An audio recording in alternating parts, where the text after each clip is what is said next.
वय फक्त 3.5 वर्ष. कालची गोष्ट.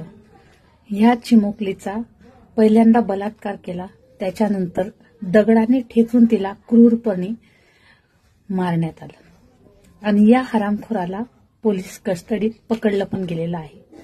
ग्रामस्थ म्हणतात जोपर्यंत त्याला फाशी होत नाही तोपर्यंत त्या मुलीला आम्ही जाळणार नाही, तिच्या आत्म्याला शांती देणार नाही आणि तिचा अंत्यविधी करणार नाही.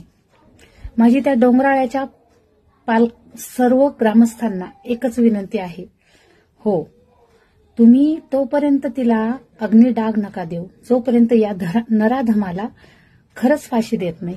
पण त्या फाशीची वाट नका पाहू, कारण तुम्हाला लगेच न्याय मिळूच शकणार नाही. आजपर्यंत जेवढ्या चिमुकल्यांचा जेवढ्या स्त्रियांचा बलात्कार झाला अजूनही ती प्रकरणं पोलीस कस्टडीमध्ये आणि कार्यालयात रखडलेली आहेत. अजूनही आपण न्यायाची भीक मागतो आहोत. दिल्लीला त्या एका क्रूर कर्म्याने निरपराध माणसांना बॉम्बस्फोटने मारायला मागे पुढे अजिबात विचार केला नाही. त्याला त्या गोष्टीची लाज वाटली नाही. एक शहादत म्हणून त्याने ते क्रूर काम केलं. त्याला त्याच्यात कुठलीच लाज वाटली नाही.